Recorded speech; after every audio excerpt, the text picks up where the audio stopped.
Baik, ada fakta yang lain. Saya juga menyampaikan bahwa di halaman bit.ly Kacau Situng itu berkembang terus. Terakhir sudah ditemukan sekitar 9.000 kecurangan. Itu ditemukan oleh robot, bukan laporan masyarakat. Jadi robot program yang dibuat oleh teman-teman IT itu sudah menemukan sekitar 7.900 lebih. Sekarang terus berkembang, setiap hari berkembang. Dan makin mereka mengubah-ubah, makin ketahuan nanti.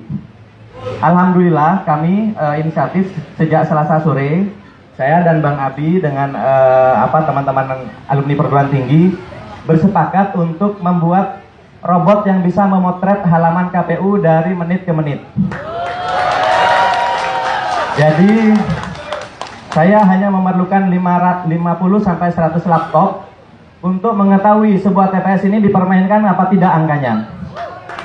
Jadi saya mungkin ada KPU atau perwakilan yang hadir di sini, tolong jangan dimainkan lagi. Jangan yang sudah curang dibenerin, kemudian diubah lagi, dilaporkan di sini dibenerin, tapi nanti curangnya dipindah ke yang lain. Nah ini jangan sampai seperti itu, karena kita punya rekamannya dari menit ke menit. Setiap halaman sampai ke TPS. Jadi nanti boleh di-query, boleh ditanya ke mesin kami, TPS ini pernah berubah berapa kali angkanya. Ya. Jadi, dan sistem ini kami tidak menghabiskan 24 triliun. Ya. Jadi, sistem saya hanya perlu menyewa laptop 700.000 kali 100 laptop, cuma 70 juta. Saya hanya memerintahkan staf saya 2 hari membuat aplikasinya. Saya kemudian hosting di bukan hosting ya, menyewa server hanya $80 sebulan. Hanya 1 juta saja. Jadi nggak sampai 100 juta, KPU ini sudah hilang kredibilitasnya. Ya. Jadi nggak perlu bukti aneh-aneh. Itu ya. Dan saya cukup 1 tentara lulusan SMK. Saya buktikan ijazahnya ya.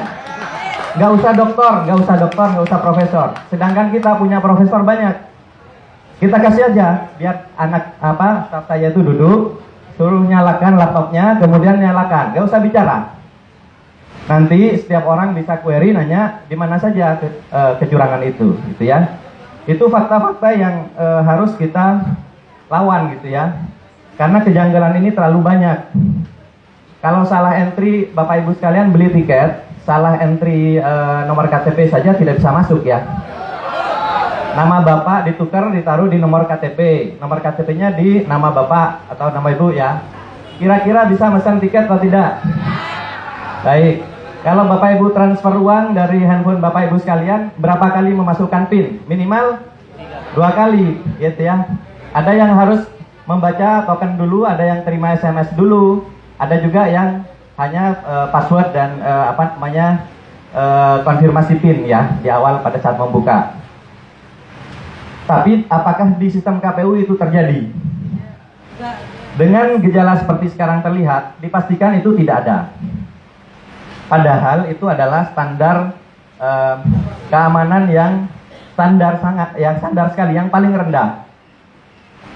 Sedangkan kita bisa melihat komposisi server dan sebagainya yang ada di KPU itu sekarang, itu bagaimana akses door-nya, kemudian ada log orang yang keluar masuk di situ. Username password yang didaftarkan itu apakah passwordnya dikirim lewat handphone atau dikirim lewat printout atau apa, gitu ya. Apakah ketika terima password harus langsung diubah setelah login pertama kali? Nah itu kan harus diperiksa semua. Oleh karena itu kami mengusulkan dengan kejadian yang sangat janggal ini, selain IT audit KPU secara teknologi, tapi kita juga perlu mengaudit orang-orangnya. Ya. Jadi dalam IT audit itu selain servernya, programnya, itu juga orangnya. Apakah betul sidik jari mereka didaftarkan misalnya untuk masuk ke ruang server? Dan server itu, mohon maaf, apakah betul ada di situ? Kemudian untuk masuk harus pakai VPN. Saya kok tidak yakin. Itu ya. Kemudian sekarang dari KPUD itu yang menginput data, saluran VPN-nya seperti apa? Kok rasanya nggak pakai VPN, sehingga semua jenis laptop, semua jenis komputer, bahkan mungkin handphone itu bisa mengakses situng KPU. Itu tidak boleh. Pertama, rawan untuk down ya. Yang kedua, rawan dimasuki oleh intruder. Yang ketiga, ya sudah, saya yang paling curiga, yang ketiga adalah social engineering. Jadi password-password itu memang sembarangan dikasih, atau dikasih ke orang-orang tertentu yang mengamati angka-angka yang gampang dimanipulasi. Misalnya 11, jadi 111. Dia nggak nginput misalnya 211, dia bikin 111. Karena nanti bisa bilang keyboardnya rusak Pak, gitu. Itu ya, jadi lebih memilih nambah di depan daripada nambah 0 di belakang.